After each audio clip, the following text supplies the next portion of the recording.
കഴിഞ്ഞ വീക്കെൻഡ് വാദിഷീസിൽ പോയിട്ട് ശരിയായി കുളിക്കാൻ പറ്റാത്തതിന് ക്ഷീണം തീർക്കാനായി ഈ ആഴ്ച ഇറങ്ങിയിട്ടുണ്ടായി. ഈ ആഴ്ച എൻ്റെ യു എയിലെ ചങ്സുകളായിട്ടാണ് ഇറങ്ങിയിട്ടുള്ളത്. ഞാൻ യു എയിൽ വന്ന മുതലേ പരിചയപ്പെട്ടിട്ടുള്ള എൻ്റെ കട്ടൊക്കെ നിൽക്കുന്ന ചങ്സാണ് ഇവർ. നമ്മൾ ഈ ആഴ്ച കൃത്യമായ മാസ്റ്റർ പ്ലാനിങ്ങിലൂടെയാണ് ഇറങ്ങിയിട്ടുള്ളത്. അതുകൊണ്ട് കഫ്തേരിയൊക്കെ പോയി വെൽ പ്ലാൻഡ് ആയിട്ട് നമ്മൾ സ്ഥലങ്ങൾ കണ്ടുപിടിക്കാൻ ഇങ്ങനെ ഇറങ്ങി.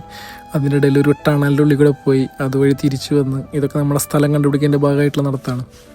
അപ്പോൾ അവിടെ ഒന്നും നമ്മൾ വിചാരിച്ച സ്ഥലം കിട്ടിയിട്ടില്ല. പിന്നെ ഈ സ്ഥലത്ത് കണ്ടത് ഈ ചെറിയൊരു വാട്ടർഫോളാണ്. ഇത് നമ്മൾ വിചാരിച്ച അത്ര ഒരു എഫക്റ്റ് ഇല്ല. കഴിഞ്ഞ ആഴ്ചത്തെ പോലെ തന്നെ ആവുന്ന കണ്ടതുകൊണ്ട് അവിടെ നമ്മൾ സ്കിപ്പ് ചെയ്തു. നമ്മൾ വേറെ സ്ഥലം കണ്ടുപിടിക്കാൻ വേണ്ടിയിട്ട് വേറെ ഇങ്ങനെ കറങ്ങി. പിന്നെ നമ്മുടെ സെർച്ചിങ്ങിൻ്റെ പ്രയത്നം കൊണ്ട് നമുക്ക് കിടിലൊരു സ്ഥലം കിട്ടിയിട്ടുണ്ട്. അവിടേക്കാണ് ഇപ്പോൾ പോണത്. ഇത് ആക്ച്വലി UAE ബേസ്ഡ് ആയിട്ടുള്ള ഒമാനിൽപ്പെട്ടൊരു സ്ഥലമാണിത്. പോണ വഴി എന്ന് പറഞ്ഞാൽ കിടിലൻ എക്സ്പീരിയൻസ് ആയിരുന്നു. ഇത് ഞാൻ പോണ വഴി കുതിരയെന്ന് വിചാരിച്ചിട്ട് ഇറങ്ങിയതായിരുന്നു. ആക്ച്വലി അത് കഴുതായിരുന്നു. നമ്മൾ പോയിക്കൊണ്ടിരിക്കുന്ന ഡെസ്റ്റിനേഷൻ പോയിന്റിലേക്കുള്ള വ്യൂ എന്ന് പറഞ്ഞു കഴിഞ്ഞാൽ പോണ വഴിയിൽ കിടിലനായിരുന്നു. നല്ല പച്ചപ്പ് നിറഞ്ഞ മല, ആ സൺറൈസ്. ഒടുവിൽ നമ്മൾ നമ്മുടെ ഡെസ്റ്റിനേഷനിലെത്തി. കിടിലൻ സ്ഥലം എന്ന് പറഞ്ഞു കഴിഞ്ഞാൽ കിടിലൻ സ്ഥലമാണ്. നമ്മൾ വിചാരിച്ചതിനേക്കാൾ ഫാർ ബെറ്ററായി. നല്ല ക്രിസ്റ്റൽ ക്ലിയർ വെള്ളമുള്ള അടിപൊളി പൂള്. പിന്നെ നമ്മൾ ആടി തിമിർത്ത് ചാടി കുളിച്ചു അവിടെ.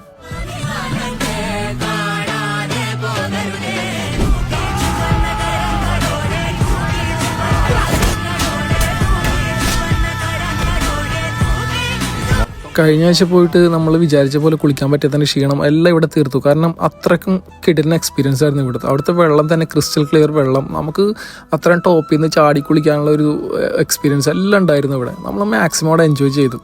എല്ലാവരും ഡബിൾ ഹാപ്പി ആയി. അത് കഴിഞ്ഞ് നമ്മൾ നേരെ ഒരു കഫ്തേരിയിൽ പോയിട്ട് ഫുഡ് കഴിച്ചു. അവിടെ ഇരുന്നിട്ട് തന്നെ കുറച്ച് നേരം ലുഡോ കളിച്ച് കഴിഞ്ഞിട്ട് ജയിച്ചവരും തോറ്റവരും തമ്മിലുള്ളൊരു ചെറിയ സ്നേഹപ്രകടനമാണിത്.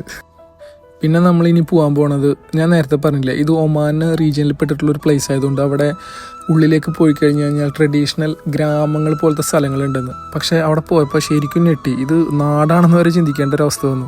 കാരണം നിങ്ങളൊന്ന് നോക്കിയേ, ഇത് നമ്മുടെ നാട്ടിൽ കേരളത്തിലെ ചെറിയ ഗ്രാമങ്ങളിലൂടെ പോണ ഒരു ഫീലാണ് കിട്ടിയിട്ടുള്ളത്. ശരിക്ക് രണ്ട് സൈഡിലും മാവും തെങ്ങൊക്കെ ആയിട്ട് അതിൻ്റെ ഇടയിൽ നമ്മളൊരു മാങ്ങ പൊട്ടിക്കാൻ വേണ്ടി നിർത്തി. എല്ലാവരും പറമ്പിൽ നിന്ന് മാങ്ങ ഇങ്ങനെ കട്ട് പൊട്ടിക്കുമ്പോഴുള്ള ഫീൽ അത് വേറെ തന്നെയാണ്. മാങ്ങ തിന്നപ്പോൾ നല്ല പുളിയായിരുന്നു. അത് കഴിഞ്ഞ് പിന്നെ നേരെ പോയപ്പോൾ ഇതുപോലെ തന്നെ പപ്പായ നിൽക്കുന്നുണ്ടായിരുന്നു വേറൊരാളുടെ പറമ്പിൽ. അതും പൊട്ടിക്കാൻ നോക്കിയപ്പോൾ അത് കിളി കൊത്തിയിട്ടുണ്ടായിരുന്നു. അത് നമ്മൾ വിചാരിച്ച പോലെ കിട്ടിയില്ല. ശരിക്കും നമ്മൾ ആ ഏരിയയിൽ കുറേ നേരം സ്പെൻഡ് ചെയ്തു. നല്ലൊരു കിടിലൻ എക്സ്പീരിയൻസ് ആയിരുന്നു. നാട്ടിൽ പോയൊരു ഫീലായിരുന്നു അവിടെ. നല്ല കാറ്റും കിളികളുടെ സൗണ്ടൊക്കെ ആയിട്ട്. അതൊക്കെ കഴിഞ്ഞ് റൂമിൽ വന്ന് പിന്നെ കിടന്നുറങ്ങി.